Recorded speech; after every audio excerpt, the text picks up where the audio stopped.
This is the KJ Singh Show with your host, KJ Singh.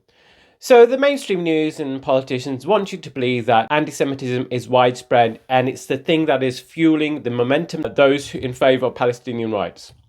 But it's quite clearly that the evidence suggests otherwise. It's, a large contingent of people who humanitarian, including Jewish people, as we know that, 50% of Jews in America, for example, are calling for a ceasefire, which is pretty significant considering that millions of Jews live in America. And also the fact that we are seeing people being cancelled. And when I'm talking about being cancelled, I'm talking cancelled in the real, actual, material way. Not, Piers Morgan being criticised online on Twitter. Real cancellations where people like Ai Weiwei, one of my favorite artists, a Chinese-born artist who was, who's an adversary of the Chinese government, who's been, put into detention in Beijing, I believe, for 80 or so days for criticizing the government. This is a true anti-authoritarian, person of great, integrity. This is a person who's been cancelled for criticizing governments. He's also been cancelled for criticizing the treatment of Palestinian people in Israel's genocidal onslaught on the Palestinians there. Some of his shows have been cancelled. But as an artist, he will always, find space for an outlet in other ways. There are other exhibitions that he, that are open to him because, of course, he's at a big stage right now that there is a, there is some sort of return on investment for investing in him because being somebody who questions the establishment is a strong kind of personality trait that is useful for us criticizing the governments of other nations like Russia. He's a useful personality in that regard, but when it comes to journalists whose whole entire job is to question, the impropriety, the authoritarianism and the fascism of governments, sometimes their whole, career is on the line. We saw Mehdi Hassan, who was kicked off MSNBC for merely asking Israeli officials the basic questions and really making them show their whole arse, really, when showing that they're lying, they're being completely hypocritical, and just shedding light on the lies that they're perpetrating. But I know, like, obviously, an aggressive manner is just showcasing the truth. And Mehdi Hassan, yes, he has a Muslim background, but he's not some polemicist. He's not some extremist in his way of thinking. He's basically a moderate. I'm not Muslim, I'm not Arab, but I feel like my views on Palestine are very moderate. It's basically if you believe in humanitarian values, human rights as a basic principle, then you will naturally fall into the pro-Palestinian, movement. It's a basic common sense. Basic common sense. Unless you have preconceived, prejudiced views of Muslim people to begin with, you will fall into the pro-Palestinian movement. And we see that 70% of British people support a ceasefire. So it's not as obvious. The vast majority, or the vast majority, are not being gaslit by the mainstream news and how they're trying to portray the situation. So Mehdi Hassan isn't the only one who's been kicked off. But fortunately, Mehdi Hassan has founded his news organization, media organization called Zeteo, which I feel like is an improvement on his previous position. But he's in a very fortunate position. Who was able to leave the job with a generous financial stipend, and was able to bring along people like Bassem Youssef, Naomi Klein, Owen Jones into his kind of media network, which is amazing, absolutely amazing. So I'm proud of him. I'm proud of his work as a humanitarian. This is going to be big. This is already big. So I suggest you check it out if you haven't checked it out before. But we've also got other presenters who are not as financially successful, but who are, just basically asking the right question and are, are actually very popular. At a relative level. I mean, you've got Sangita Myska, a radio presenter on LBC, who was just quietly dismissed from LBC, not in any, no statement was made by the organization. She was just dismissed, and LBC assumed that people would forget her. And why was she dismissed? Well, she was asking an Israeli official basic questions that reflect the reality of what's going on. So in this clip I'm going to show you, she literally states the basic mainstream news understanding of what's happening between Israel, or what happened between Israel and Iran, in that Israel targeted an embassy, a consulate of Iran in Syria. This is common knowledge. But the Israeli official does not like to hear this. They want to propagandize the situation to make themselves look out to be victims here. Such absolute psychos. And if it wasn't for the algorithm, I would be swearing right now. Maybe I will be. I'm going to be doing streaming in the future. I'm going to do. This is going to get bigger because this is so, it's at the center and the core of my life.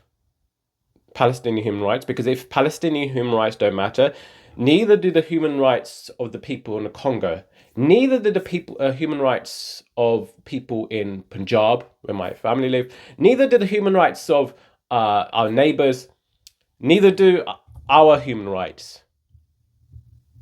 And our basic human rights matter. And I would say, I'd go one step further, we're not just similar. We're not just similar, you and I, whether what religion you come from, what background you are, we are the same. We are absolutely the same. I don't believe that we are just similar in our cultures are just different. I think we are absolutely the same. The difference is the conditions of our birth, the roll of the dice that determines the culture in which you're born into. That's different. But I think that's software. That is like something you can adopt. Our hardware is fundamentally the same. And I don't think that culture is more significant than the hardware. Our blood, sweat, and tears are the fact that we got bones. We bleed red, and we think, and we are emotional and intelligent creatures who want to navigate through the world. We can acknowledge intelligence. We can acknowledge beauty.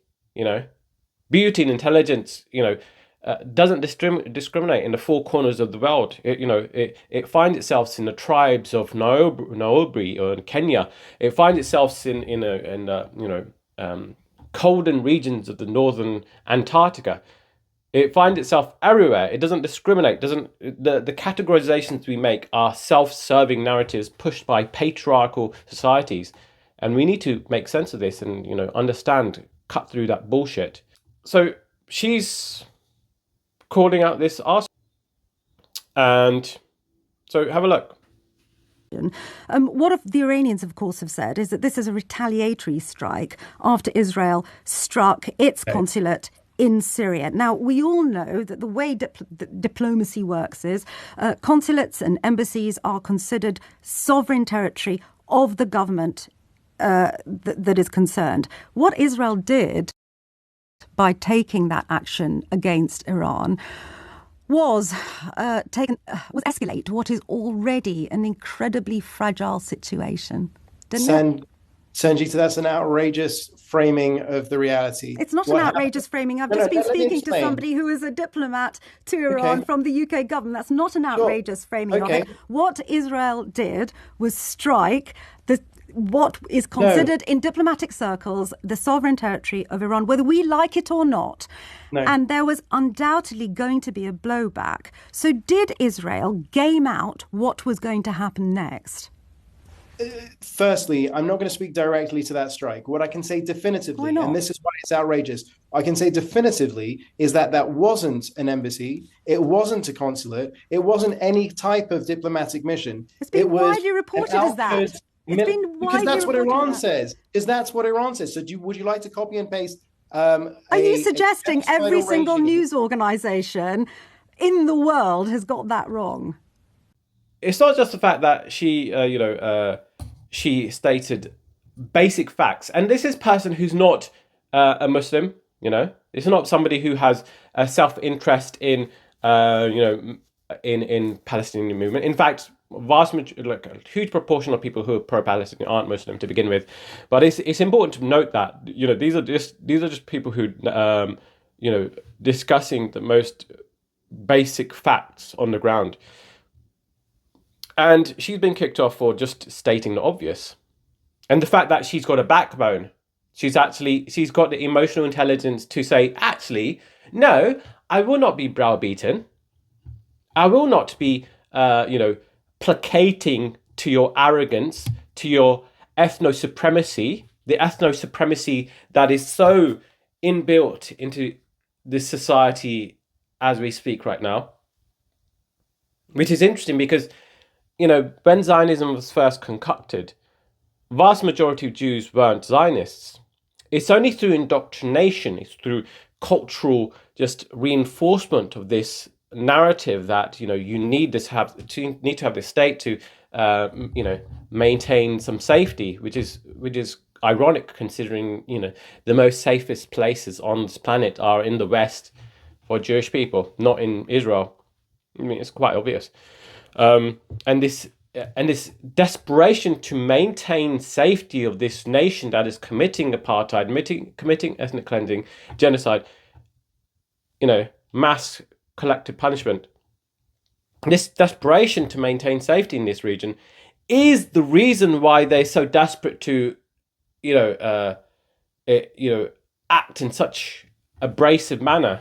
This is what it means to be kind of untenable with human rights, untenable with basic reality even. And it's not only just LBC presenters being kicked off. As we said, Al Weiwei, artists, Mediasan, and also this is based on the foundation of this a desperation that we see from the establishment, also from the West. We're seeing from this clip I'm going to show you. This is what I call McCarthyists. This is like the propaganda that was associated during the Cold War, whereby people were just smeared as being part of the Soviet Union. This smeared relentlessly in this kind of psychopathic manner, where people who were, let's say, critics of the Vietnam War, or simply didn't align with the interests of the neocon narratives of the establishment, they were smeared as being part of the communist agenda.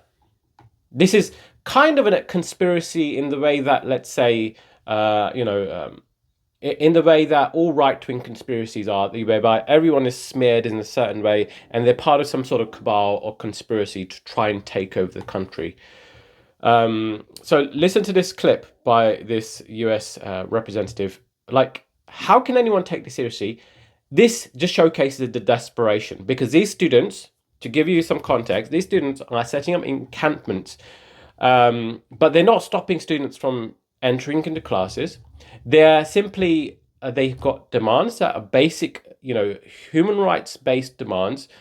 And this is at cross purposes, and confrontation with establishment, which wants to maintain a narrative that Israel has the right to do what it's doing, which is committing genocide. And before then it was committing apartheid. Before then it was, settler colonialism in West Bank, which is expanding and accelerating at a point now than ever before. We need to really call this bullshit out. We need to call this gaslighting, this reframing of the narrative to make it seem like Israel are the good guys. And we will not be gaslit. We will not be browbeaten. We should never be browbeaten. And we need to get to a point now where I'm sorry, we need to be at a point where we can't fear losing our jobs. I know it's a difficult thing to say. We can't fear losing our jobs for stating the truth. Because you never know what will happen as a result. The pre-existing structures do not have the moral stability and integrity to maintain its future. I feel like Noam Chomsky said before, these every structure, every institution needs to be questioned until it can legitimize itself. If it cannot legitimize itself in a meaningful way, in a way that actually is in line with truth and aligned with the interests of everyone, then these institutions are not fit for purpose. They need to be retrofitted to fit our basic needs, basic human rights. Well, so what's next? Well, I'm going to do more videos on, looking at the hypocrisy of this situation, the hypocrisy of people being cancelled. And, I might do a video series on erasure of people being erased, either from the planet as well as from the media empire. How people, have lost their livelihoods for simply telling the truth. And we need to be very clear, we need to make it very obvious that this is not an extremist view. It's basic, moderate position. And we cannot be gaslit. We cannot let this neoliberal, neocon, McCarthyist scare to disallow us to create a new future, a way of envisaging humanity as a collective where we're all brothers and sisters. But anyways, I hope you enjoyed this video. Please like, comment, and subscribe. That'd be very much appreciated. Thank you.